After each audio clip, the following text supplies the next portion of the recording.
ஹல்லேலூயா. ஸ்தோத்திரம் ஸ்தோத்திரம். அருமையான தேவனுடைய பிள்ளைகளே, நம்முடைய ஆண்டவர் மரணத்தை ஜெயித்தவராய் இருக்கிறார். மரணத்தையும் பாதாளத்தையும் வென்ற ஆண்டவர் இயேசு கிறிஸ்துவின் நாமத்திலே இந்த ஓய்வு நாள் ஆராதனையிலே உங்கள் அனைவரையும் வரவேற்கிறேன்.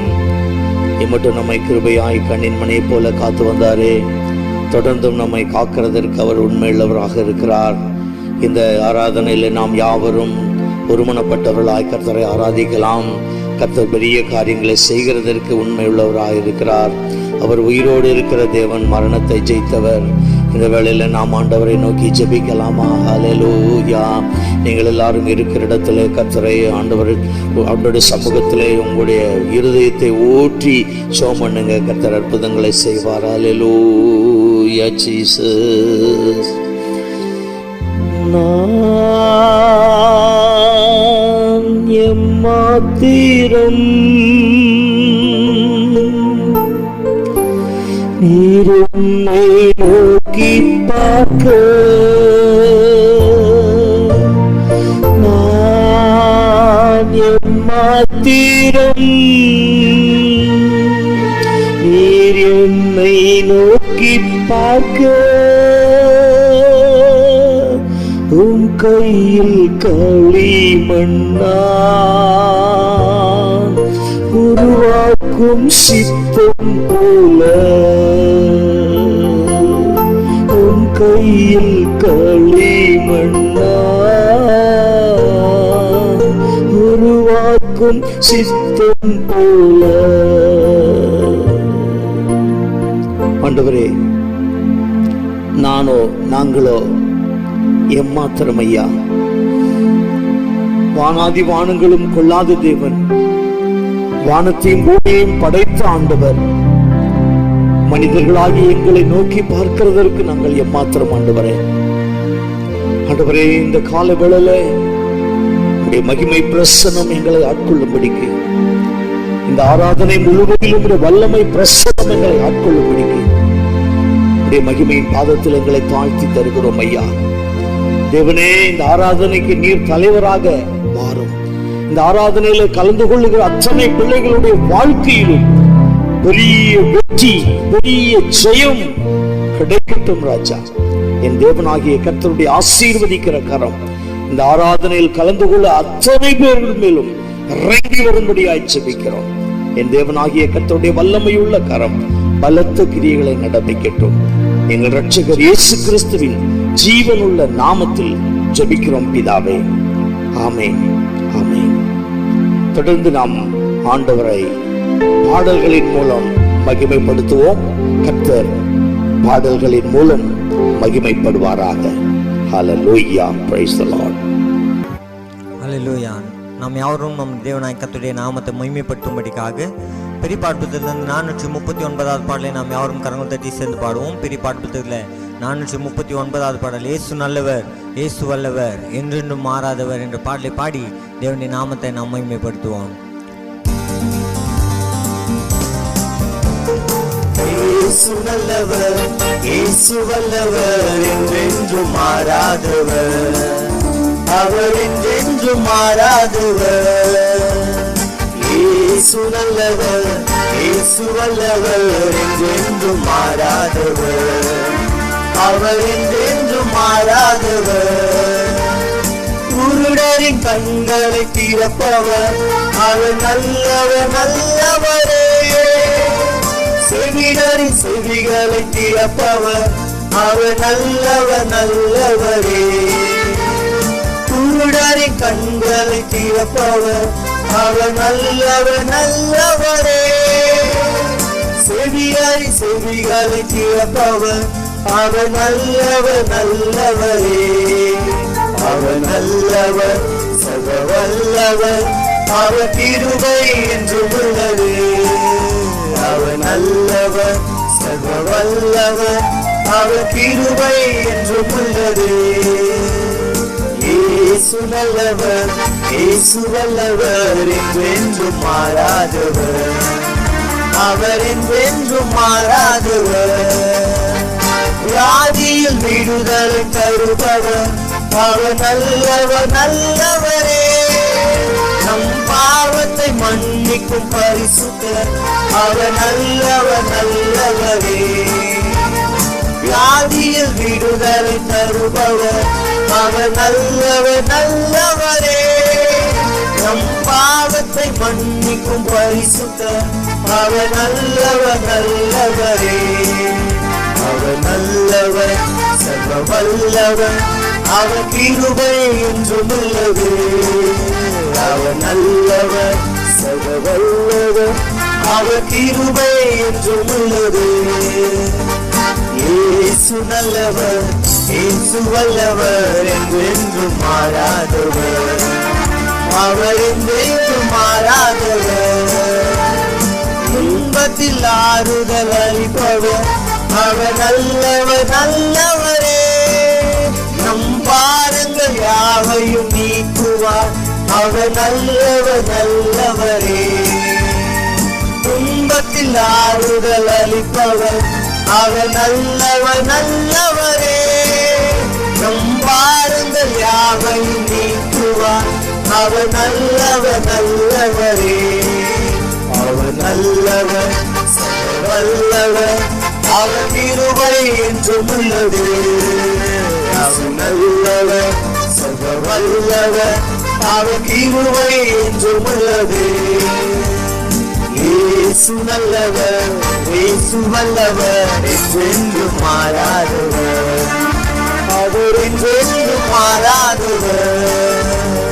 இயேசு நல்லவர், இயேசு வல்லவர், என்றென்றும் மாறாதவர், அவர் என்றென்றும் மாறாதவர், அவர் என்றென்றும் மாறாதவர், அவர் என்றென்றும் மாறாதவர். ஹalleluya ஆமென். ஹalleluya. நம்முடைய இருக்கிற இடங்கள்ல நாம் கொஞ்ச நேரம் தேவனை துதித்து தேவனுடைய நாமத்தை நாம் மகிமைப்பட்டும். எல்லார் கண்களையும் மூடி தேவனுடைய சமூகத்துல தேவனை நோக்கி நாம் பார்க்கலாம். நம்முடைய தேவன் ஆராதனைக்குரியவர், ஆராதனையில பிரியப்படுகிற கர்த்தர். அவருக்கே நாம் கனத்தையும் மகிமையும் துதியும் ஸ்தோத்திரத்தை நாம் செலுத்துவோம். எல்லாரும் வாய்களை தந்து இருக்கிற இடங்களை கர்த்தரை நோக்கி ஸ்தோத்தரிப்போமா. ஹalleluya ஹalleluya ஹalleluya ஹalleluya. பரிசுத்தரே உம்மை ஸ்தோத்தரிக்கிறோம், பரிகாரியே உம்மை ஸ்தோத்தரிக்கிறோம் ராஜா. எல்லாவற்றுக்கும் எல்லாமாய் இருந்து எங்களை நடத்துகிறவரே உம்மை ஸ்தோத்தரிக்கிறோம், துதிக்கிறோம் துதிக்கிறோம் துதிக்கிறோம் ராஜா. ஒன்றுமில்லாமல் எல்லாவற்றையும் உருவாக்க வல்லவரே உம்மை ஸ்தோத்தரிக்கிறோம், உம்மை துதிக்கிறோம் துதிக்கிறோம் துதிக்கிறோம் ராஜா. எங்களை அபிஷேகித்து எங்களை நிரப்புகிறவரே உம்மை ஸ்தோத்தரிக்கிறோம் ராஜா. பரிசுத்த ஆவியானவரே உம்மை ஸ்தோத்தரிக்கிறோம், உம்மை வருக வருக என்று வரவேற்கிறோம் ராஜா. பரிசுத்த ஆவியானவரே ஒவ்வொருவரையும் ஆட்கொள்ளுங்க ராஜா. பரிசுத்த ஆவியானவரே ஒவ்வொருவரையும் நிரப்புங்க. அந்த பரிசுத்த ஆவியின் நிறைவு ஒவ்வொரு மேல ஊற்றப்படட்டும் ராஜா. ஹalleluya ஹalleluya ஹalleluya ஹalleluya. உம்மை ஸ்தோத்தரிக்கிறோம் ஆண்டவரே, உம்மை துதிக்கிறோம் ராஜா. ஹalleluya. உமக்கு நன்றி.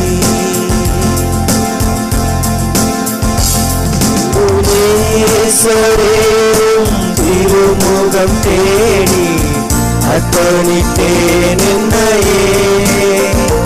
ஆராதனை துதி ஸ்தோத்திரங்கள் அப்பனே உமக்கு தந்தே. ஆராதனை துதி ஸ்தோத்திரங்கள் அப்பனே உமக்கு தந்தே. ஆராதனை ஆராதனை ஆராதனை ஆராதனை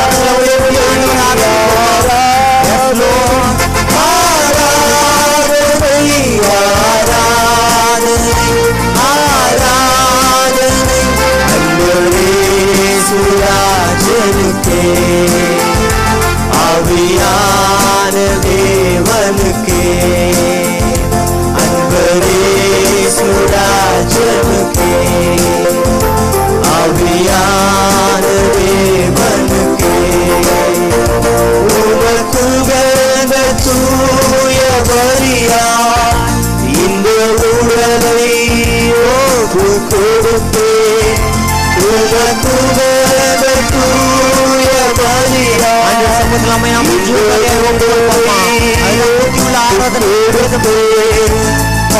கொண்டு என்னை நடத்தும், அபிஷேகத்தாலே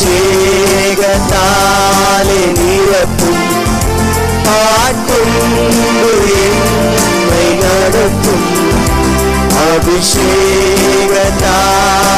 நிரப்பும் ஆராதனை ஆராதனை ஆராதனை ஆராதனை ஆராதனை ஆராதனை ஆராதனை ஆராதனை அன்பரே சுயாசனுக்கே ஆவியான தேவனுக்கே அன்பரே சுராசனுக்கே ஆவியான தேவனுக்கே சுவிசேஷ பாரம் ஒன்றே என் சுமையாக மாற வேண்டும் சுவிசேஷ பாரம் ஒன்றே என் சுமையாக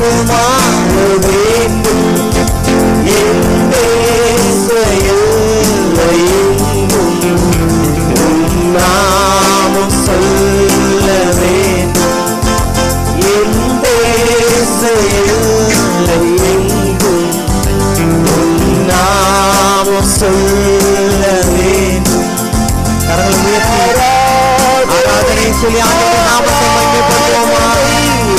ஆராதனை ஆராதனை ஆராதனை ஆராதனை ஆராதனை ஆராதனை அன்பரே சுராஜனுக்கே ஆவியான தேவனுக்கே அன்பரே சுராஜனுக்கே ஆவியான தேவனுக்கே இறை பாருதல் தரும் தேவா கரை தோலைக்கே சிறுமே இறை பாருதல் தரும் தேவா கரை தோலைக்கே சிறுமே சிலுவை நிழல் தஞ்சம்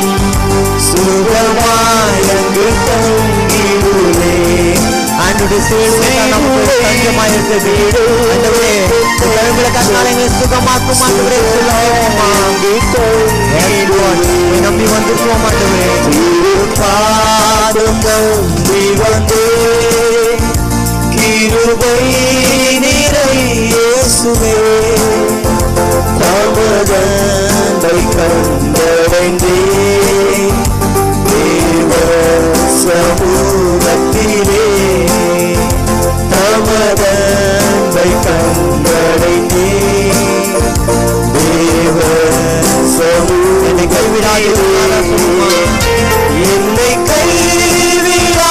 கைவிடாதிருந்தாரா என்ன நின்னை நேரிடும் என்னை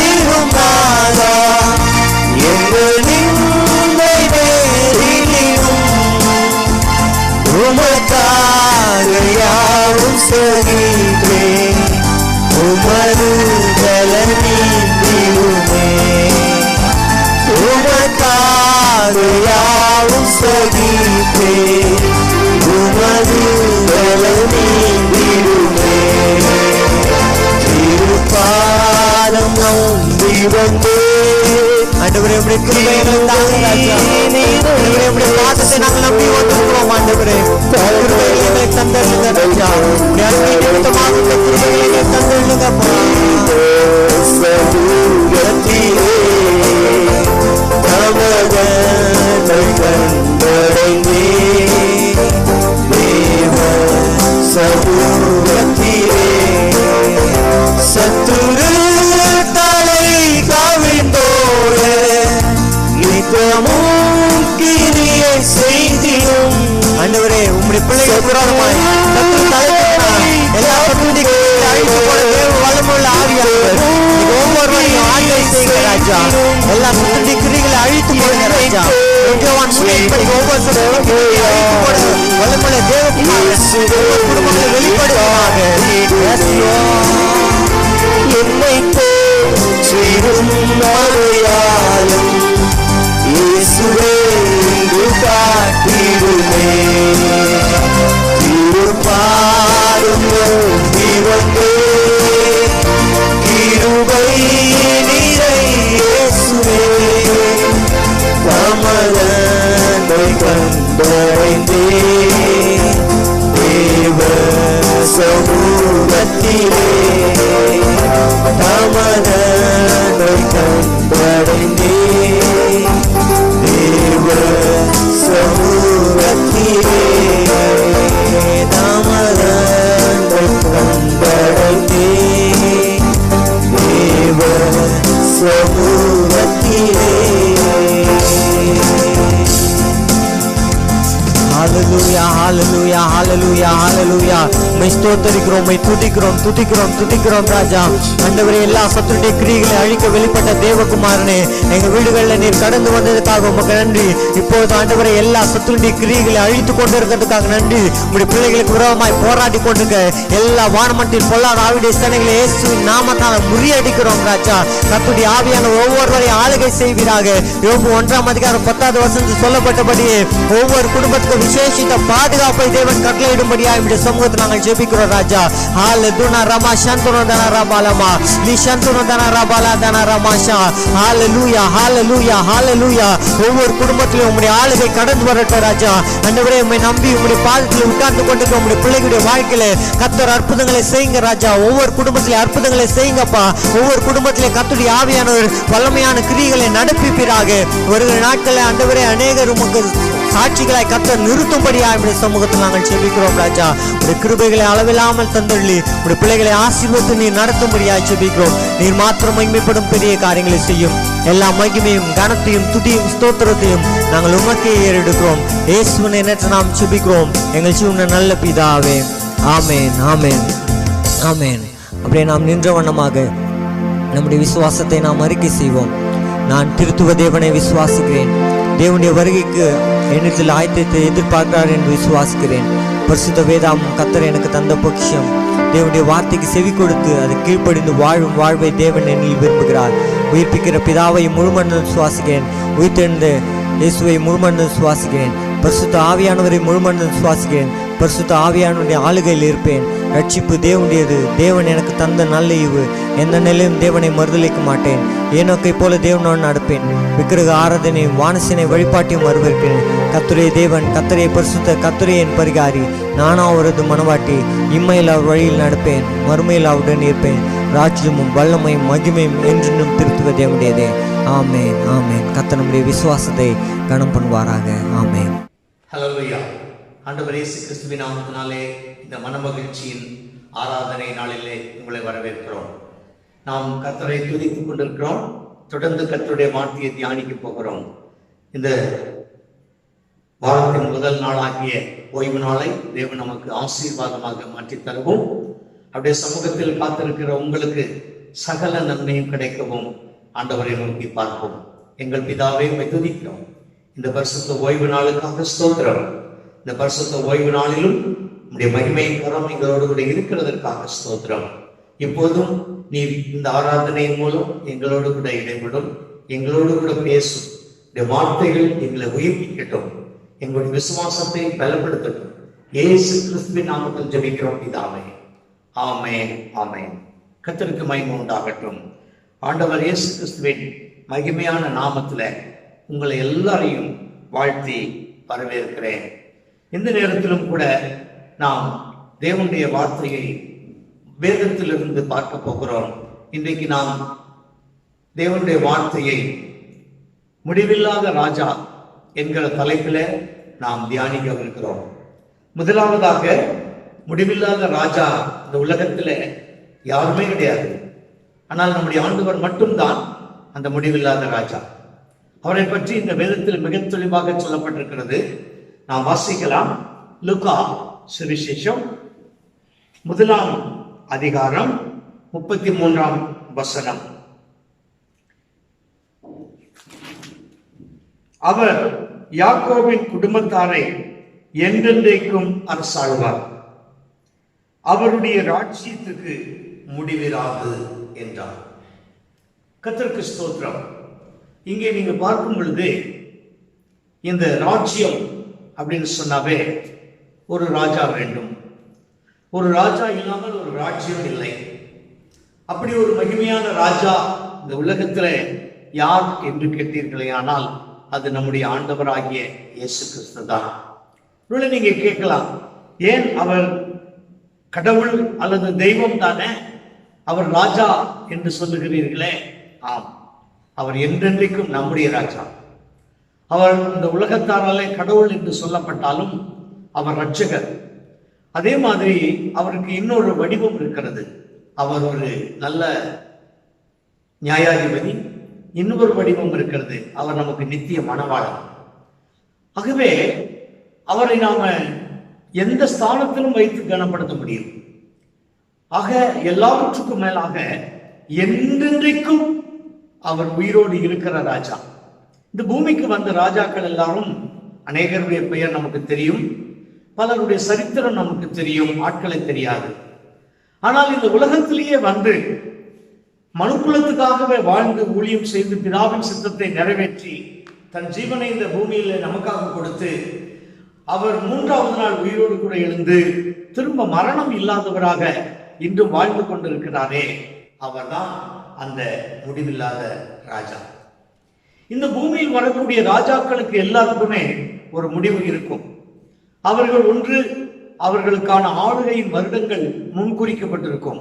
ஒன்று தேவனால் குறிக்கப்பட்டிருக்கும், இன்னொன்று சட்டத்தால் குறிக்கப்பட்டிருக்கும்.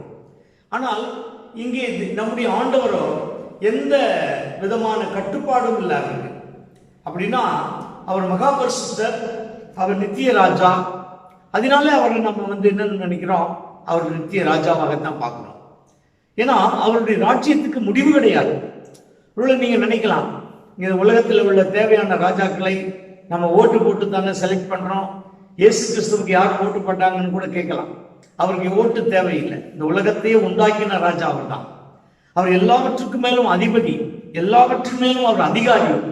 அவருக்கு எதிரான எந்த செய்கைகளும் இல்லை, அவருக்கு எதிரான எந்த விதமான கிரியைகளும் இல்லை என்றுதான் நம்மால சொல்ல முடியும்.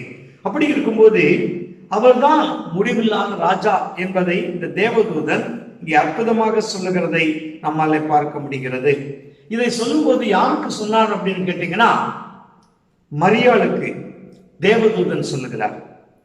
பிறக்க போகிறதான ஆண்டவர் எப்படிப்பட்டவராக இருப்பார், அவருடைய ராஜ்யம் எப்படிப்பட்டதாக இருக்கும், முடிவில்லாத ராஜ்யம் என்று சொல்லி முன்குறித்து அங்கே தூதன் மரியாளுக்கு சொல்லுகிறதை பார்க்கிறோம். இங்கே இந்த உலகத்துல எத்தனையோ பேர் வந்து வாழ்ந்து சென்றாங்க, பதவிகள் எல்லாம் வகித்தார்கள். ஆனால் அவர்கள் வகித்த பதவிகள் எல்லாம் அவர்களுக்கு சில சமயம் தற்காலிகமாக கிடைச்சது, தற்செயலாக கிடைத்ததாக இருக்கும்.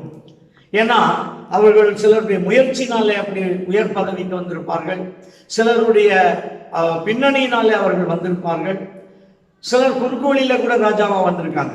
ஆனால் பிறகு முந்தைய ராஜா என்று அறிவிக்கப்பட்ட ஒரே ஒருவர் நான் சொல்லிக் கொண்டிருக்கிற இந்த ஆண்டவர் தான். அதனால்தான் அவருடைய ராஜ்யத்துக்கு முடிவிராது என்று சொல்லி தேவதூதன் அவரை பற்றி சொல்லுகிறார். இந்த பூமியில ஒரு ராஜா பிறக்க போகிறார், அந்த ராஜாவினுடைய ராஜ்யத்திற்கு முடிவு கிடையாது என்று சொல்லக்கூடிய ஒரு அற்புதமான செய்தி நம்முடைய ஆண்டவராகிய இயேசு கிறிஸ்துக்கு மட்டும்தான் பொருத்தமாக இருக்குமே தவிர மற்ற யாருக்குமே அது பொருந்தாது. ஏன் அப்படின்னு கேட்டீங்கன்னு சொன்னா, எல்லாருமே இந்த பூமியில வந்த எல்லாருமே பல விதமான குறுக்கு வழிகளை கையாண்டவர்கள் தான்.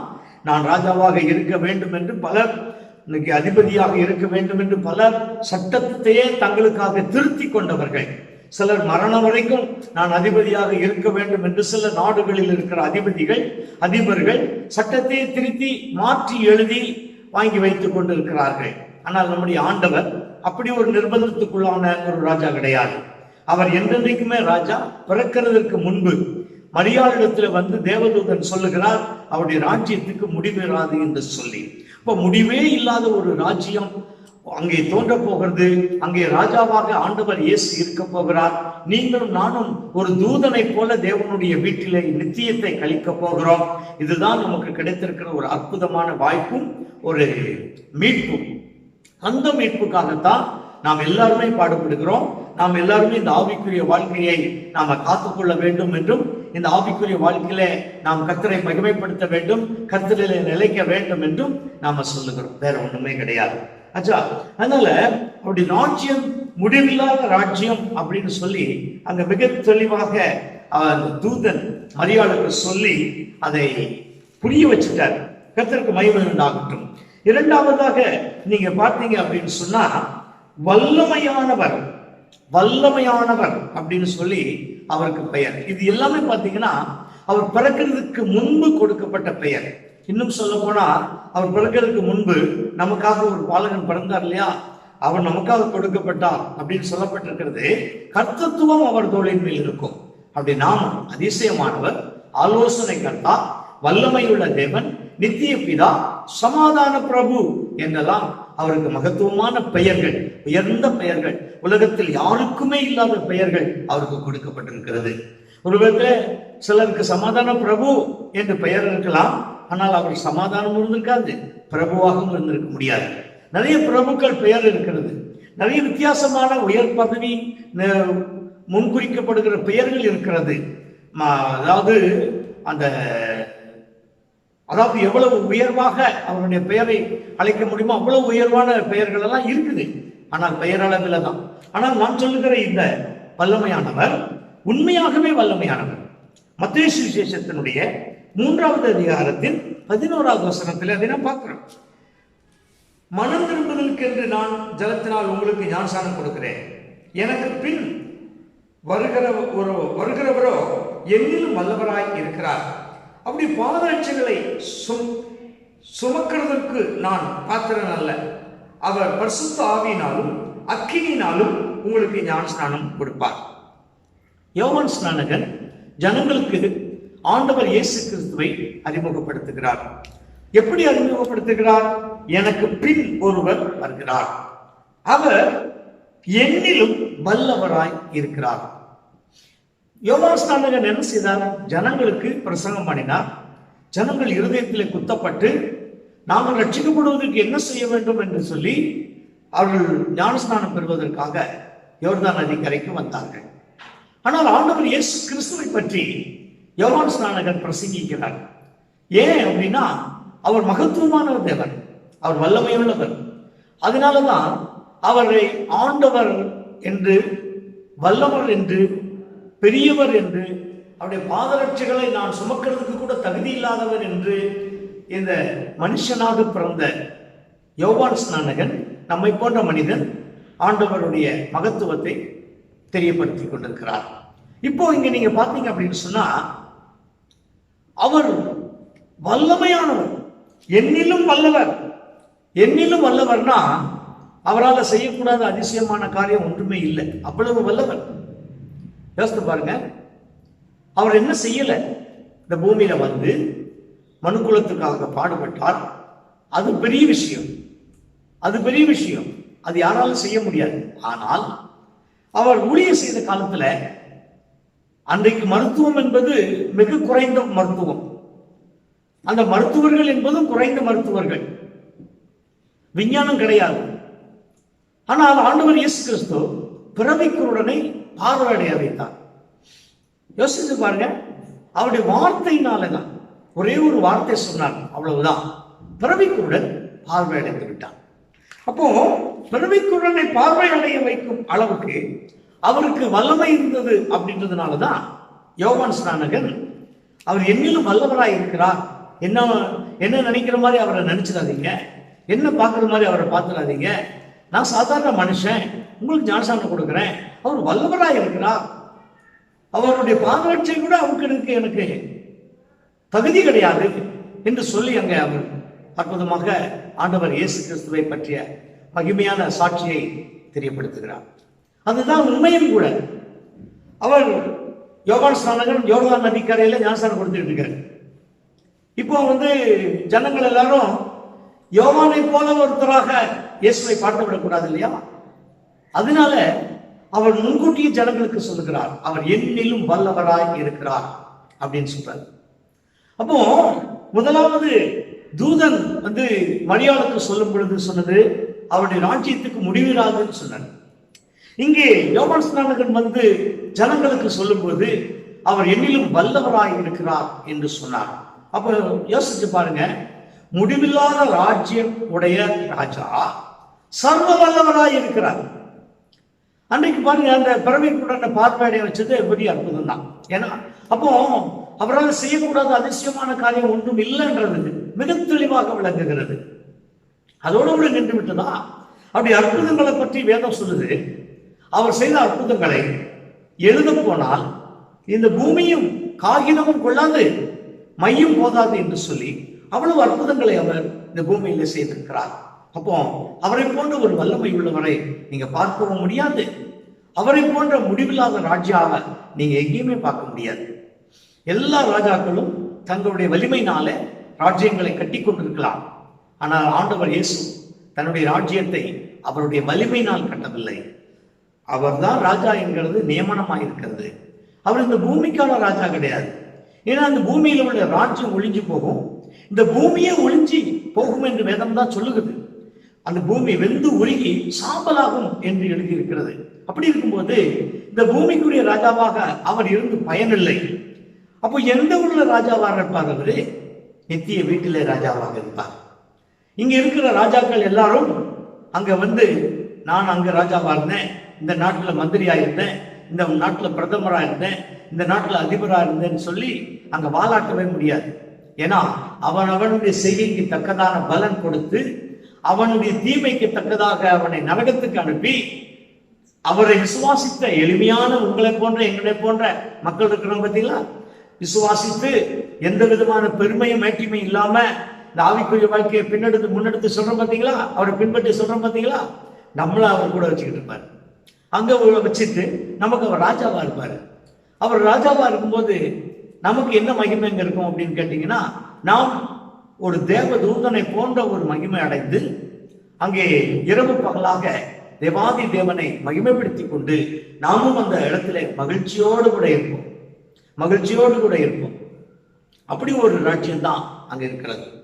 சூரியன் இயேசு கிறிஸ்து தான். அங்கே சூரிய அஸ்திமானமும் இல்லை, உதயமும் இல்லை. அங்கே நமக்கு ஜீவ தண்ணீர், ஜீவ நீரோட இருக்கிறது, ஜீவ விருட்சம் இருக்கிறது. நம்மால அங்கே எப்படிப்பட்ட மகிழ்ச்சியா இருக்க முடியும் அப்படின்னா அவ்வளவு உச்சகட்ட மகிழ்ச்சி அங்க இருக்கும். இந்த பூமியில உச்சகட்ட துக்கத்துல தான் நம்ம வாழ்ந்துகிட்டு இருக்கிறோம்.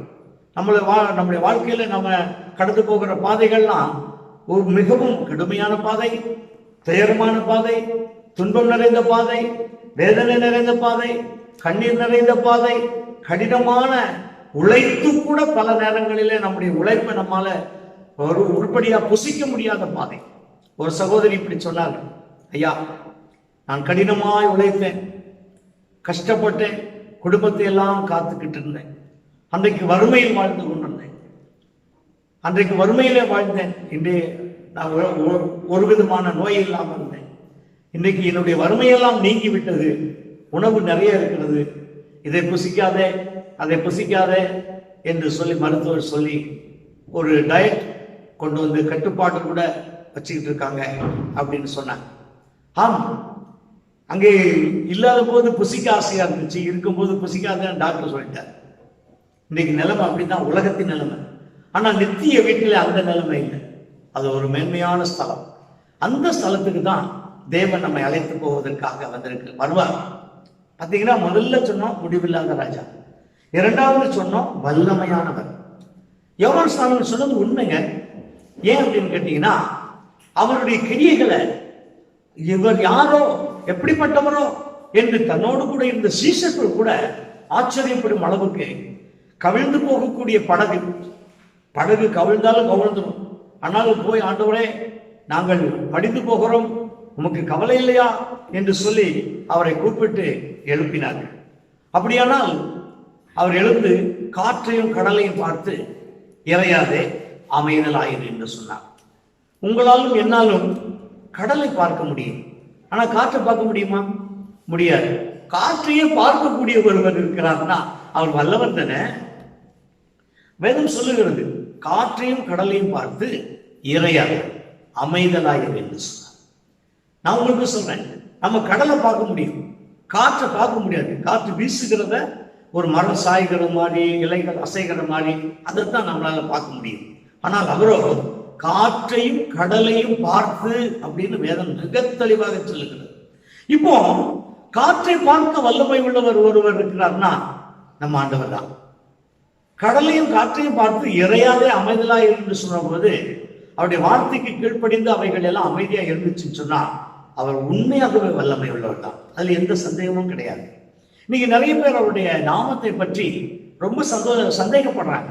ஆனா நான் சொல்றேன், அவருடைய வல்லமையை பற்றி ரொம்ப சந்தோஷப்படுறேன். நான் அவருடைய ஊழியக்காரனா இருக்கிறதுல ரொம்ப சந்தோஷப்படுறேன். அவருடைய மகனாக இருக்கிறதுல ரொம்ப சந்தோஷப்படுறேன். அவருக்காக நிற்கிறதுக்கு நான் ரொம்ப சந்தோஷப்படுறேன். அவருடைய நாமத்தை எனக்கு தரித்திருக்கிறாரே, அதுக்கு நான் ரொம்ப சந்தோஷப்படுறேன். அவர் எனக்காக வாக்குத்தத்தம் கொடுத்திருக்கிறாரே, நான் ரொம்ப சந்தோஷப்படுறேன். ஏன்னா இந்த பூமியில வைத்திருக்கிற சகல நிறைவும் எனக்கானது. இது இந்த பூமியில மகிழ்விப்பதற்கு, நான் நித்திய வீட்டில நாம் மகிழ்வதற்கு நிறைய சிறப்பு மிக்க காரியங்கள் இருக்கிறது. இந்த உலகத்துல போல நம்ம டைம் பாஸ் பண்றதுக்காக வேற எந்த வாய்ப்பும் கிடையாது.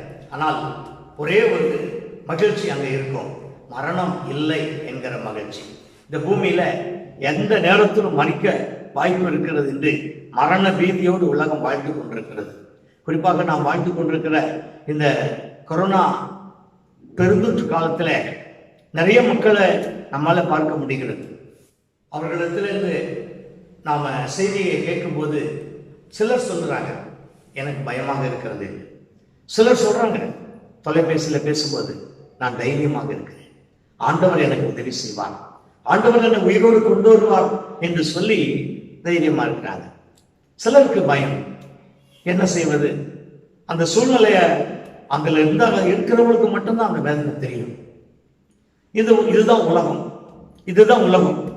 ஆனால் என்னை கேட்டால் இந்த உலகத்திலே இதெல்லாம் இருக்கதான் செய்யும்.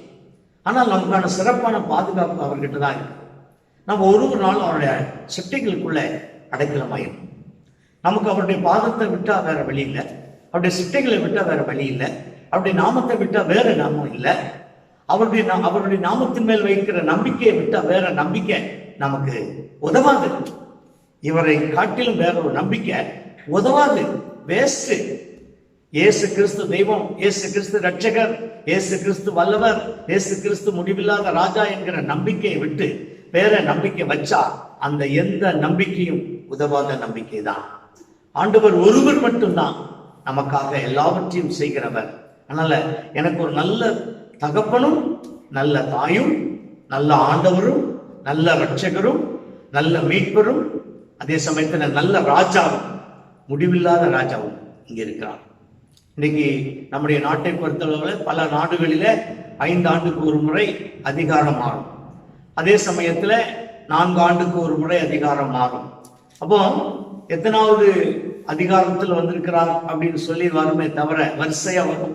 அவர் 24வது, இவர் 25வது, இவர் 16வது, இவர் 17வது என்று சொல்லி அவர்கள் அந்த அதிகாரத்துக்கு வந்தவர்களுடைய எண்ணிக்கை அப்படி இருக்கும். ஆனால் ஆண்டவர் இயேசு கிறிஸ்து பிறக்கிறதுக்கு முன்பே ராஜாவாக அறிவிக்கப்பட்டவர். அவருக்கு பதிலான ராஜா கிடையாது, அவருக்கு பதிலான ராஜாவும் இல்லை, அவருக்கு மிஞ்சின ராஜாவும் இல்லை. அவர் ஏன் இந்த பூமியில ஆளலைன்னா, இங்க அநியாயம் அக்கிரமம் நிறைந்த உலகம்தான் பூமி அப்படின்றது அவருக்கு தெரியும். பூமியில வந்து தேவனுடைய ராஜ்யத்துக்கு போகிற வழியை செவ்வாய்ப்படுத்திட்டு அவர் தேவனுடைய வீட்டுக்கு போயிட்டார். பிதாவின் வலது பாசத்துல இருக்கிறார். பூமியை மக்களை செவ்வாய்ப்படுத்துவது இந்த சத்திய வசனம் தான். அந்த சத்திய வசனத்தை நம்மகிட்ட கொடுத்துட்டு போயிருக்காரு. இப்போ நாம் அந்த சத்திய வசனத்தை விசுவாசித்து வாஞ்சித்து கை கொண்டு ஆண்டோடைய வருகைக்கு வாஞ்சியோடு நம்மை நித்திய மனவாட்டியாக ஆயத்தப்படுத்தி காத்திருந்து அங்க செல்ல வேண்டியது மட்டும்தான் சபையினுடைய வேலையை தவிர வேற கிடையாது. அப்படி இருக்கும்போது இந்த ஆண்டவர் சர்வ வல்லமையுள்ள தேவனாக இருக்கிறார், இன்றும் இருக்கிறார். அதனால அவர் முடிவில்லாத ராஜா மட்டுமல்ல, அவர் வல்லமை உள்ளவர், அவர் வல்லமையானவர். அங்க அவர் பெரியவர் அப்படின்னு சொல்லி நாம் வேதத்துல பார்க்கிறோம். 3வதாக அவர் பெரியவர். லூக்கா சுவிசேஷம் நாம எடுத்துக்கொள்வோம். 1ஆம் அதிகாரம் 32ஆம் வசனம் வாசிக்கிறேன். அவர் பெரியவராய் இருப்பார், உன்னதமானவருடைய குமாரன் எண்ணப்படுவார். கர்த்தராகிய தேவன் அவருடைய பிதாவாகிய தாவீதின் சிங்காசனத்தை அவருக்கு கொடுப்பார். பார்த்தீங்களா? முதல்ல பார்த்தோம் முடிவில்லாத ராஜா, இரண்டாவது பார்த்தோம் வல்லமையானவர், மூன்றாவது பார்க்கிறோம் அவர் பெரியவர். நான் கேட்கிறேன், அவர் பிறக்கும் போது குழந்தையா தான் பிறந்தார். பிறக்கிறதுக்கு முந்தைய பெரியவர் என்கிற பெயர் பெற்ற ஒருவர் உண்டு என்று சொன்னால் நாம் ஆராதிக்கிற தெய்வம் இயேசு கிறிஸ்து மட்டும்தான். வேற யாருக்காவது சொல்லப்பட்டிருக்கா? சரித்திரம் இருக்கா? கிடையவே கிடையாது. நம்ம ஆண்டவருக்கு மட்டும்தான் அப்படி ஒரு சரித்திரம் இருக்கிறது. அப்படி பார்க்கனா அவர் முடிவில்லாத ராஜாவாகத்தான் இந்த பூமியில பிறந்தார். அதே சமயத்துல பெரியவர். ஆனா பிறந்தது என்னமோ குழந்தை. அவர் வளர்ந்து அவருடைய கிரியைகள் பலத்தவைகளா இருந்தது. சரியா? அப்போ அவர் பெரியவர் தானே. அதுக்கப்புறம் அவரை குறித்து நம்ம பார்த்தோம், அவர் வல்லமையானவர், பெரியவர். வல்லமை எப்படி? ஒரு முறை ஒரு பெரும்பாடுள்ள ஸ்திரீ கூட தன்னுடைய நோய்வாய்ப்பட்ட நிலத்துல எல்லா சொத்தையும் செலவழித்து சுகமடையாமல் ஆண்டவர் இயேசு கிறிஸ்து இந்த வெளியில வருகிறார், நான் அவரை தொட்டா சுகமாயிருவேன் அப்படின்னு சொல்லி ஒரு நம்பிக்கையோட கூட அந்த கூட்டத்திலே ஆண்டவர் இயேசுவை கண்டுபிடித்து அவருடைய வஸ்திரத்தின் ஓரத்தை தொட்டு விட்டார் நம்பிக்கையோடு. உடனே என்ன ஆச்சு? அவளுடைய சரீரத்தில் இருக்கிறதான வியாதி நீங்கிருச்சு. என்ன காரணம்? ஆண்டவர் இயேசுவின் சரீரத்திலிருந்து ஒரு வல்லமை புறப்பட்டு போனது, அவளை சுகமாக்கிடுச்சு. அப்போ ஆண்டவர் கேட்கிறார், என்னை தொட்டது யார்? சீசர்கள் சொல்றாங்க, என்ன ஆண்டவரை, இவ்வளவு கூட்டத்தில் எல்லாரும் எடிசிக்கு பிடிச்சிட்டு வந்துட்டு இருக்காங்க, என்னை தொட்டது யாருன்னு கேட்குறீங்களே, எப்படி சொல்ல முடியும் அப்படின்றார். இல்லை இல்லை, என்னிடத்திலிருந்து வல்லமை புறப்பட்டதை நான் உணர்ந்தேன். ஏன்னா அவர் வல்லமை உள்ளவர்னு வேதம் மிக தெளிவாக சொல்லுகிறது. யோவான் ஸ்நானனே அவருடைய வல்லமையை பற்றி சொல்லியிருக்காரு. அப்போ அந்த வல்லமை அங்கே வெளிப்படுது பாருங்க. குஷ்டரோகியை தொடும்போது சுகமாக்கும் போது வல்லமை வெளிப்பட்டது. வார்த்தையை சொல்லி நீ போகலாம், உன்னுடைய வேலைக்காரன் சொஸ்தமாவான் என்று சொல்லும்போது வார்த்தையிலிருந்து வல்லமை வெளிப்பட்டது. எழுந்து சிறுப்பண்ணே என்று உனக்கு சொல்லுகிறேன் என்று அவ்வினுடைய மகளுக்கு சொன்ன பொழுது வல்லமை புறப்பட்டது. அதே இந்த பெரும்பாடு ஸ்திரீயினுடைய வேதனை கூட அப்படித்தான், அவரிடத்திலிருந்து வல்லமை புறப்பட்டது. ஆண்டவர் அதை உணர்ந்தார். உடனே அந்த பெண் எழுந்து, ஆண்டவரே என்னை மன்னியும், நான் தான் உம்மை தொட்டேன், உம்மை தொட்டதுனால் நான் சுகமாகி விட்டேன் அப்படின்னு சொன்ன போது, மகளே உன்னுடைய விசுவாசம் உன்னை ரட்சித்தது, உன் விசுவாசம் பெரிது, நீ போ சுகமாயிரு என்று சொல்லி அனுப்பி வைத்தார். அவரிடத்திலிருந்து வல்லமை உள்ளவர்கிட்ட இருந்து தான் வல்லமையை புறப்படும். வெத்து வேட்டுகிட்ட இருந்தா வல்லமை வராது. இன்னைக்கு நிறைய பேர் வெத்து வேட்டுங்க இருக்கிறாங்க, சும்மா அதெல்லாம் வேஸ்ட், சிரிப்பு போலீஸ் மாதிரி அவங்கலாம் வேஸ்ட். அவங்க கிட்ட அதிகாரமும் கிடையாது, வல்லமையும் கிடையாது.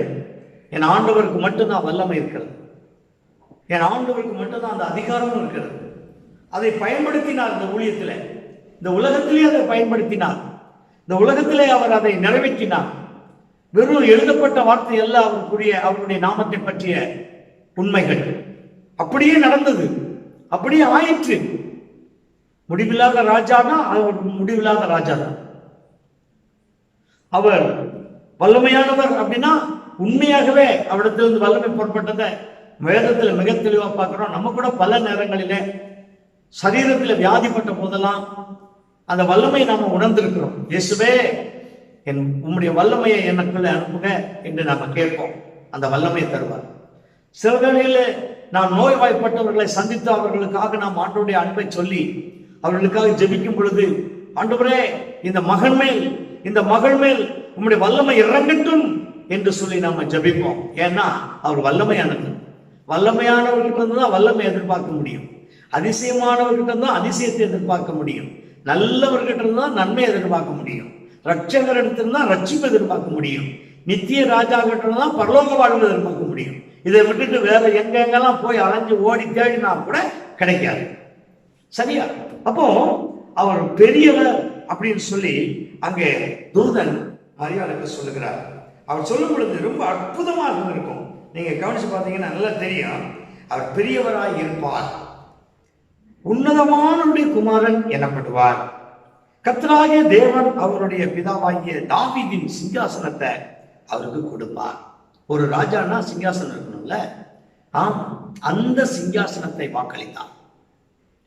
அதனால குழந்தையா பிறக்க போற ஒருத்தருக்கு, அதாவது பிறந்துட்டவரை கூட பார்த்தா தெரியுது ரொம்ப பெரிய ஆளா உருவம் போல தெரியுது அப்படின்னு பிறந்துட்ட பிறகு வேணா ஒருத்தரை பார்த்து சொல்லலாம்.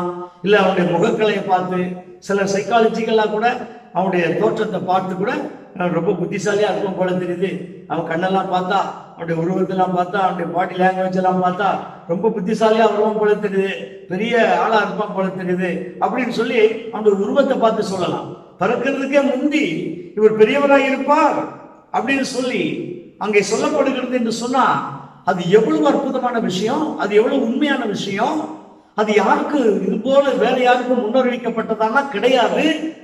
அப்படி ஒரு மகத்துவமான ஆண்டவரை தான் நாம் ஆராதித்துக் கொண்டிருக்கிறோம், நாம் துதித்துக் கொண்டிருக்கிறோம், இரட்சகராக நாம் ஏற்றுக்கொண்டிருக்கிறோம். ஹல்லேலூயா. ஆகவே அவர் பெரியவர் தான், பெரியவர் தான். ஒரு முறை நாங்கள் ஒரு அசுத்தாவை பிடித்த ஒரு பெண், அவர்களுக்காக நாங்கள் ஜெபித்துக் கொண்டிருந்தோம். இயேசு பெரியவர், இயேசு பெரியவர், என்றென்றும் இயேசு பெரியவர் என்ற ஒரு பாட்டை பாடு. அந்த அசுத்தாவி அல்லக்கு அழைத்து ஆட ஆரம்பித்தது. அது என்ன சொன்னது தெரியுமா? ஐயோ, நீங்க அதுபடி சொல்லாதீங்க, எதை சொல்லக்கூடாது, பெரியவர்லாம் சொல்லாதீங்க. ஏன்? எனக்கு உடம்பெல்லாம் எரியுது. பிசாசுக்கு உடம்பெல்லாம் எரியுதான். எப்போ? பெரியவரை பெரியவர்னு சொன்னா எரியுதான். ஏன்னா அந்த பெரியவர் தான் நம்ம வாழ்க்கையில மகத்துவமான கிரியைகளை செய்ய வல்லவர். அது சொன்னா நம்ம நின்றுவோமா? அப்ப பெரியவர் அப்படின்னு சொல்றதே அதுக்கு எரியுது அப்படின்னா, அந்த பெரியவர்னு சொல்லி நம்ம இந்த தேவனை துதிக்கும் போது நம்மளை நிச்சயமாக இந்த பெரியவர் உயரத்துல உன்னதத்துல வைப்பது உண்மை. அதனால இந்த பெரியவர் உங்களுடைய வாழ்க்கைக்கு அவசியம், இந்த பெரியவர் உங்களுக்கு அவசியம், இந்த பெரியவர் உங்களுடைய நித்தியத்துக்கு அவசியம். அவர்தான் மகத்துவமான தேவன். சரியா? அப்போ மூன்றாவது அவரை பெரியவராக பார்த்தோம். பிறகு அவரை அலட்சியமாக பார்த்த ஜனங்களுக்கு அவங்க வாங்க, அவரை சிலுவையில் அடிச்சவங்க, அவரை கொட்டினவங்க, அவரை பரிகாசம் பண்ணினவங்க, அவங்க எல்லாரும் ஒரு முறை ஒரு பண்டிகைக்கு வந்திருக்காங்க. அறுவடைக்கு பின் 50வது நாள் அந்த பண்டிகை நடந்து கொண்டிருக்கிறது. அப்போ அங்கே ஜனங்கள் எல்லாம் வந்திருக்கிறாங்க. அந்த நேரத்துல மேல் வீட்டு அறையில ஜெபித்துக் கொண்டிருந்த சீஷர்கள் நடுவில் பரிசுத்த ஆவியானவர் ஊற்றப்பட்டு அவர்கள் எல்லாரும் அந்நிய பாஷையில பேசி தீர்க்க தரிசனம் உரைத்துக் கொண்டிருந்தார்கள், தேவனுடைய மகத்துவங்களை பேசிக் கொண்டிருந்தார்கள். அப்படிப்பட்ட சந்தர்ப்பத்தில் நீங்க பாத்தீங்க அப்படின்னு சொன்னா, அங்கே இருக்கிற ஜனங்கள் இவர்கள் என்ன இப்படி பிதட்டுகிறார்கள், அதே சமயத்துல ஏதோ இவர்கள் உளறுகிறார்கள் என்றெல்லாம் சொல்லி பரிகாசம் பண்ணினார்கள். பேதுரு எழுந்து அவர்களோடு நின்று என்ன பேசினார், பிரசங்கித்தார் தெரியுமா? அப்போஸ்தலர் நடபடிகளின் புத்தகம் 2வது அதிகாரம் 36வது வசனத்தை வாசிக்கிறேன். ஆகையால் நீங்கள் சிலுவையில் அறைந்த இந்த இயேசுவையே தேவன் ஆண்டவரும் கிறிஸ்துவும் ஆக்கினார் என்று இஸ்ரவேல் குடும்பத்தார் யாவரும் நிச்சயமாய் அறிய கடவர்கள் என்றார். இங்க பாத்தீங்களா, யாரை சிலுவையில் அறைந்தார்களோ பிதா அவரை ஆண்டவரும் இரட்சகருமாக கிறிஸ்துவுமாக ஆக்கிவிட்டார், கிறிஸ்துவாக்கிவிட்டார். ஏன்? அவர் மூலம்தான் ரட்சிப்பு. கிறிஸ்து என்கிற மேசியா மூலம்தான் உலகத்துக்கே ரட்சிப்பு. அபிஷேகிக்கப்பட்டவர் அவர். அப்போ இங்கே அவரை புறக்கணித்த ஜனங்கள், அவரை பரிகாசமாய் நினைத்தவர்கள், ஏளனமாய் நினைத்தவர்கள், அவரை சாதாரண மனிதனாக எண்ணினவர்கள், இன்னும் சொல்ல போனா அநேகர் அவரை கொலை செய்ய வேண்டும் என்று எண்ணினார்கள். சிலுவையிலாவது கொலை செஞ்சிடணும்னு நினைச்சாங்க. அவங்க நினைச்சது சிலுவையில கொலை செய்யலான்னு சொல்லி. ஆனால் ஆண்டவர் தன்னை அர்ப்பணித்தது சிலுவையில மனுக்குல மீட்புக்காக பலியாகலாம் என்று சொல்லி. அவருடைய நோக்கம் பலியாவது, அவர்களுடைய நோக்கம் அவரை கொன்றுவிட வேண்டும் என்பது. அவர்களுடைய சித்தம் நிறைவேறியிருக்காது, தேவனுடைய திட்டம் தான் நிறைவேறிச்சு. ஏன்னா அவங்க கொலை செய்ய வேண்டும் என்று சொல்லி அவரை கொல்கதா மேட்டிற்கு சிலுவையில அடிக்க கொண்டு போகிறார்கள். ஆனால் அந்த சிலுவையவே தேவன் நம்முடைய மீட்புக்கான பலி பீடமாக மாற்றிவிட்டார். அந்த பலி பீடம் என்று அங்கே அவர் அந்த பலி பீடத்தின் மேல் பலியாக்கப்பட்டதனால் அந்த பலி நம்மை பரிசுத்தமாக்குகிறது, நம்மை மீட்கிறது, நம்முடைய பாவ குற்றங்களை மன்னிக்கிறது, நமக்கு உதவுகிறது, நித்திய வீட்டுக்கு நம்மை கொண்டு போகிறது. இப்படி ஒரு அற்புதமான விஷயத்தை தான் ஆண்டவர் இயேசு கிறிஸ்துவனுடைய மரணத்தின் மூலம் பார்க்கிறோம். இங்கே அவரை புறக்கணித்தவர்களும் அவரை சாதாரண மனிதனாக அவரை எண்ணி நகையாடினவர்களும் இந்த கூட்டத்துக்கு வந்திருப்பார்கள். அந்த கூட்டத்துக்கு வந்திருக்கும் போது அங்கே அவர்களுக்கு நடுவில் பேதுரு நின்று பேசுகிறார். நீங்கள் இயேசு கிறிஸ்துவை சிலுவையில் அறைந்தீர்கள். நீங்கள் சிலுவையில் அறைந்த இந்த இயேசுவையே தேவன் ஆண்டவரும் கிறிஸ்துவும் ஆக்கினார். இஸ்ரவேல் குடும்பத்தார் யாவரும் நிச்சயமாக இதை அறிய வேண்டும் என்கிற ஒரு பகிரங்கமான ஒரு பிரசங்கத்தை முன்னெடுத்து சென்றார். காரணம் என்ன தெரியுமா? அவரை அவர்கள் சாதாரண மனிதனாக எண்ணினார். ஆனால் ஆண்டவரோ அந்த அவர்கள் நினைத்த சாதாரண மனிதன் என்று நினைத்தவரை அசாதாரணமான இரட்சகராக ஆக்கினார். அவர்னா பரிசுத்த ரத்தத்தோட இந்த பூமியில வாழ்ந்தார். நம்மை போல அவர் பாவம் செய்யவில்லை. நம்மை போல பாவஜீவியாக இங்கே வரவில்லை. உருவம் மட்டும்தான் மனித உருவம். அவருடைய உள்ளமும் அவருடைய இரத்தமும் மகா பரிசுத்தமானது. அவருடைய வார்த்தையும் பரிசுத்தமானது. அவருடைய வார்த்தையில வல்லமை, அதிகாரம் இருந்தது. நாம் அதனாலதான் அவருடைய வார்த்தையை நம்புகிறோம். அவருடைய வார்த்தையை சொல்லும் போதுதான் இங்க கூட கிரியைகள் நடக்கிறது. நம்ம வார்த்தைகள்லாம் ஒண்ணுமே கிடையாது. வேத வாக்கியங்களை சொல்லும் போதும் வேத வாக்கியங்களை நாம் அறிவிக்கும் போதும் அங்கே பெரிய அற்புத கிரியைகளை ஆண்டவர் நிகழ்த்துகிறார் என்கிறது தான் உண்மையான விஷயம்.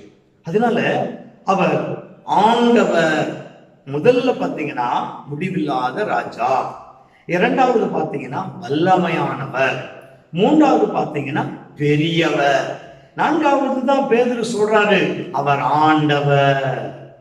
ஆண்டவர்னா ஒரு காலத்துல ஆண்டவர் இல்ல, ஆண்டாண்டு காலமாக ஆண்டு கொண்டிருக்கிறவர். அதுதான் சொல்ற கிறிஸ்து அபிஷேகிக்கப்பட்டவர், நம்மை மீட்பதற்காகவே அபிஷேகிக்கப்பட்டவர், நம்மை நித்திய மனவாட்டியாக சேர்த்துக் கொள்வதற்காகவே அவர் அபிஷேகிக்கப்பட்டவர். எல்லாராலும் ஏளனமாக பரிகாசமாக எண்ணப்பட்ட கிறிஸ்துவையா ஆண்டவராக்கினார். ஆமா, சிலுவையில அவரை அறைந்த போது எல்லாரும் அவரை பார்த்து நிறைய பேர் சொன்னாங்க, நீ கிறிஸ்துவமே, சிலுவையை விட்டு இறங்கி வா, ரட்சித்துக்கொள் என்றெல்லாம் சொல்லி பரிகாசம் பண்ணினார்கள். காடியை கொடுத்தார்கள், முள்முடி சுட்டினார்கள். எவ்வளவு பரிகாசம் செய்ய முடியுமோ அவ்வளவு செய்தார்கள். யூதருக்கு ராஜா என்கிறவர் தான் மேல் விலாசத்தை அங்கே சிலுவையின் மேலே எழுதி அங்கே அடித்து வைத்தார்கள். ஏன்னா யூதருக்கு ராஜா என்று அங்கே எழுதப்பட்டிருக்கிறது. ஆனால் அவர் சிலுவையில தொங்கிக் கொண்டிருக்கிறார்.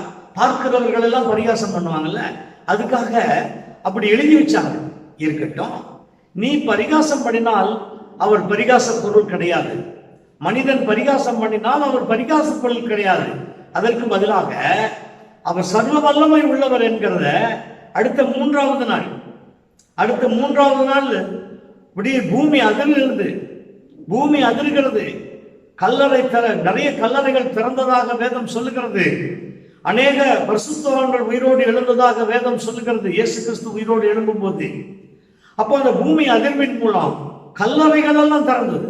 இயேசு கிறிஸ்து உயிரோடு கூட எழுந்தார். 3 நாட்களுக்குள்ள முன்னாலதான் அவரை சாதாரணமான ஒரு மனிதனாக எண்ணி, சாதாரண ஒரு மனிதனாக நினைச்சு அவரை அடிச்சாங்க. இப்போ பாத்தீங்கன்னா அசாதாரணமானவராக உயிரோடு கூட எழுந்துட்டார். அவர் எழுந்துட்ட பிறகு என்னாச்சு, அங்கே நிறைய நாட்கள் 40 நாள் அளவும் தன்னை சீஷர்களுக்கு உயிரோடு இருக்கிறவராக காண்பித்து அதற்கு பிறகுதான் பரலோகத்துக்கு ஏறி சென்றார். அப்போ யோசிச்சு பாருங்க, அவர் பெரியவர் மட்டுமல்ல, முடிவில்லாத ராஜா மட்டுமல்ல, வல்லமையானவர் மட்டுமல்ல, அவர் ஆண்டவரும் கிறிஸ்துவமானவர். ஆண்டவரும் கிறிஸ்துவமானவர். அச்சா, கடைசியாக நான் உங்களோடு கூட சொல்லுகிற ஒரு அற்புதமான விஷயத்தை பார்த்தீங்கன்னு சொன்னா, நிகரற்ற ராஜா. என்னங்க ஒருத்தருக்கு இவ்வளவு பேரா? நான் சொன்னது கொஞ்சங்க. இந்த ராஜாவுக்கு நிறைய பெயர் இருக்கிறது.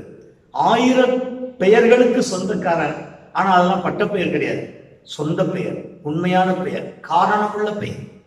நமக்கு கூட வீடுகளில் நம்மளை பட்டப்பெயர் வச்சுலாம் கூப்பிடுவாங்க, நிக் நேம் வச்சிருப்பாங்க. நம்ம பேர் ஒன்றா இருக்கும், ஆனால் அவங்க வேற பேர் வச்சு கூப்பிட்டுருப்பாங்க. ஆனால் அங்கே அப்படி இல்லை. அவருக்கு உண்மையான பெயர்கள் இருக்கிறது, அந்த பெயர்களுக்கு காரணம் இருக்கிறது, நோக்கம் இருக்கிறது. இங்கே ஒரு நிகரற்ற ராஜா அப்படின்னு சொல்லிட்டு நம்மால அவரை வேதத்துல தான் பார்க்க முடியுது. அங்க நீங்க பார்த்தீங்க அப்படின்னு சொன்னா மறுபடியும் லூக்கா 1வது அதிகாரத்துக்கு வருவோம். அந்த 1வது அதிகாரத்துல 46வது வசனத்தை பார்க்கலாம். அப்பொழுது மரியாள், என் ஆத்துமா கர்த்தரை மகிமைப்படுத்துகிறது அப்படின்னு சொல்லிட்டு, என் ஆவி என் இரட்சகராகிய தேவனில் களி கூறுகிறது. அவர் தம்முடைய அடிமையின் தாழ்மையை நோக்கி பார்த்தார். இதோ இது முதல் எல்லா சந்ததிகளும் என்னை பாக்கியவதி என்பார்கள். வல்லமையுடையவர் மகிமையானவைகளை எனக்கு செய்தார், அவருடைய நாமம் பரிசுத்தமானது.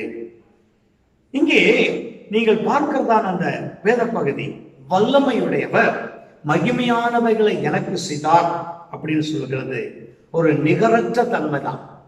அதுபோல வேற யாருக்குமே அப்படி ஒரு பெயர் கிடைச்சதும் கிடையாது, அப்படி ஒரு சூழ்நிலை இருந்ததும் கிடையாது, அப்படி ஒரு மகத்துவம் பூமியில நடந்ததாகவும் வேற யாருக்கிட்டையும் அந்த சரித்திரம் நிறைவேறினதாகவும் இல்லை. நம்ம ஆண்டவர் மட்டும்தான். அவருடைய மரணம், அவருடைய பிறப்பு, அவருடைய வாழ்வு, அவருடைய ஊழியம், அவருடைய வருகை எல்லாமே அற்புதமானது. இந்த பூமியில யாரும் செய்யாத அளவுக்கு அவர் ஊழியம் செய்தார். யாருமே எப்படிப்பட்ட பிறப்பு தான் அப்படின்னு முன்குறிக்க வேண்டிய பிறப்பு வேற யாருக்கிட்டையுமே இல்லை, அவர்கிட்ட மட்டும்தான். அவர் பிறக்கிறதுக்கு 900 ஆண்டுகளுக்கு முன்பாகவே முன்குறிக்கப்பட்ட ஒரு பிறப்பு தான் இயேசு கிறிஸ்துவனுடைய பிறப்பு. இன்னும் சொல்ல போனால் இந்த உலகம் தோன்றும் போதே அவருடைய பிறப்பை பிதாவாகிய தேவன் முன்னறிவித்து விட்டார். இப்படியெல்லாம் அவருடைய மகத்துவமும் மேன்மையும் அதிகமாக இருக்கும் பொழுது நாம் இன்னும் அதிகமாக நாம் மகிமைப்படுத்துவது குறைவு, நாம் அறிந்திருப்பது குறைவு, நாம் மேன்மைப்படுத்துவது குறைவு, நாம் ஆராதிக்கிற அந்த வார்த்தையின் மூலம் மகிமை செலுத்துறோம் பாருங்க, அது ரொம்ப குறைவு. நாம் செலுத்துகிற மகிமையை காட்டிலும் அவர் வல்லமைக்கு பாத்திரர், மகிமைக்கு பாத்திரர், துதிகளுக்கு பாத்திரர். ஏதோ நமக்கு தெரிந்த அளவு அவரை மகிமைப்படுத்துகிறோம். ஆனால் அவரோ நாம் அறிந்ததை காட்டிலும் மகிமையானவர், நாம் ஆராதிக்கிறதை காட்டிலும் வல்லமையானவர். அவருடைய கரம் நம்ம இருக்கட்டும். இந்த நாட்களிலே நாம் அவருடைய நாமத்தை தொடர்ந்து மகிமைப்படுத்துவோம். ஆண்டவருடைய கரம் உங்களோடு கூட இருக்கட்டும். நான் உங்களுக்காக ஜெபிக்கிறேன். இந்த ஆராதனையில கலந்து கொண்டு உங்களை கர்த்தர் அளவில்லாமல் ஆசீர்வதிப்பாராக. கர்த்தருடைய நன்மைகள் உங்களில் பெருகுவதாக. நாம் ஜெபிக்கலாம். எங்கள் பரலோக பிதாவே, உம்மை நாங்கள் நன்றியோடு துதித்து ஸ்தோத்தரிக்கிறோம் ராஜா. இந்த ஆராதனையிலே எங்களோடு கூட நீர் இடைப்பட்டதற்காக ஸ்தோத்திரம். இதோ உம்மை பற்றி நாங்கள் பார்க்கும் பொழுது முடிவில்லாத ராஜாவாக உம்மை பற்றி நாங்கள் பார்த்தோம். ஆண்டவரே, வல்லமையானவராக உம்மை குறித்து பார்த்தோம், பெரியவராக உம்மை குறித்து பார்த்தோம், கிறிஸ்துவாக உம்மை குறித்து பார்த்தோம், நிகரற்ற ராஜாவாக உம்மை குறித்து பார்த்தோம். கர்த்தாவே, இந்த பூமியில இது போன்ற ஒரு மகத்துவம் உம்மை தவிர வேற யாருக்கும் கொடுக்கப்படவில்லை என்கிற உண்மையை இந்த ஆராதனை மூலம் நாங்கள் விளங்கிக் கொள்ள எங்களுக்கு ஒரு வாய்ப்பு கொடுக்கப்பட்டதற்காக கோடான கோடி ஸ்தோத்திரம். தேவரீருடைய நன்மைகள் ஒவ்வொரு பிள்ளைகள் மேலும் தங்க வேண்டும் என்று ஜெபிக்கிறேன். ஒவ்வொரு பிள்ளைகளையும் ஆசீர்வதிப்பீராக. இந்த ஆராதனையில கலந்து கொள்வதற்கு ஒவ்வொருவருக்கும் நீர் பாராட்டின கிருபைகளுக்காக ஸ்தோத்திரம், இரக்கங்களுக்காக ஸ்தோத்திரம். பிதாவே, நீர் மகத்துவமான கிரியைகளை செய்கிற தேவன். உண்மை இல்லாமல் எங்களால் ஒன்று செய்ய முடியாத ராஜா. நீர் பலத்த கிரியைகளை செய். இந்த ஆராதனையில ஒவ்வொருவரும் உடைய மகத்துவமான நாமத்தை விளங்கிக் கொள்ள ஒரு வாய்ப்பு கொடுத்திருக்கார். ஸ்தோத்திரம். தொடர்ந்து உடைய நாமத்தை மகிமைப்படுத்துவதற்கு கிருபை செய்யும் ஆண்டவரே. எங்கள் தேசம் முழுவதற்காக நாங்கள் ஜெபிக்கிறோம். எங்கள் தேசத்தை கொள்ளை நோயிலிருந்து காப்பாற்றும். அடியார்களை அந்த கொள்ளை நோயிலிருந்து காத்துக்கொள்ளும். விசுவாச குடும்பங்களில் சிறியோர் பெரியோரை கொள்ளை நோயிலிருந்து காத்துக்கொள்ளும். இன்றைக்கு பிறந்த நாள், திருமண நாள் நினைவு கூறுகிற பிள்ளைகளை இந்த வாருகிற நாட்களிலே வாரம் முழுவதும் பிறந்த நாள், திருமண நாள் நினைவு கூறும் பிள்ளைகளுக்காக ஜெபிக்கிறோம். கர்த்தர் ஒவ்வொருவரையும் ஆசீர்வதித்து அளவில்லாத நன்மைகளால் நிறைந்து வழி நடத்த வேண்டும் என்று ஜெபிக்கிறோம். கர்த்தருடைய நன்மைகள் நம்முடைய பிள்ளைகளுடைய வாழ்க்கையில பெருகுவதாக பெருகுவதாக. தொடர்ந்து பரிசுத்த ஆவியானவருடைய ஆளுகைக்கு ஒப்புக் கொடுக்கிறோம். வசனத்தை உறுதிப்படுத்தும். நாங்கள் கேட்ட மகத்துவங்கள் எல்லாம் எங்கள் வாழ்க்கையில வெளிப்படட்டும். எங்கள் இரட்சகர் இயேசு கிறிஸ்துவின் விலையேறப்பட்ட நாமத்திலே ஜெபிக்கிறோம்.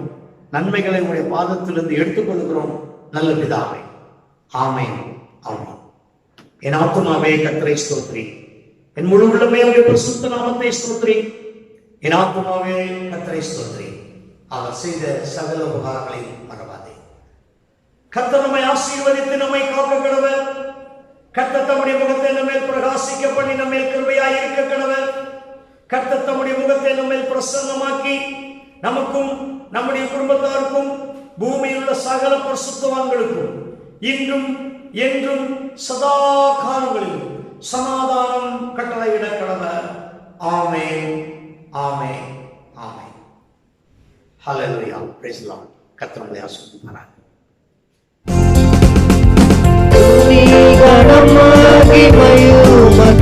ஓ எல்லாமுமே, ஓ எல்லாமுமே, துதி கனமாகி மகிமையுமகே, ஓ நீரே ராஜாவே. ஹல்லேலூயா. ஸ்தோத்திரம், ஸ்தோத்திரம், ஸ்தோத்திரம், திக ஸ்தோத்திரம், ஸ்தோத்திரம், ஸ்தோத்திரம், ஓ நீரே ராஜாவே. ஹல்லேலூயா. துதி கனமாகி மகிமையுமகே, ஓ எல்லாமுமே, ஓ எல்லாமுமே, துதி கனமாகி மகிமையுமகே, ஓ நீரே ராஜாவே. ஹல்லேலூயா, ஹல்லேலூயா, ஹல்லேலூயா. ஆண்டவர் உங்களோடு கூட இருப்பாராக. கர்த்தருடைய நாமத்தில் எல்லாருக்கும் வாழ்த்துக்கள். ஆமென். Praise the Lord.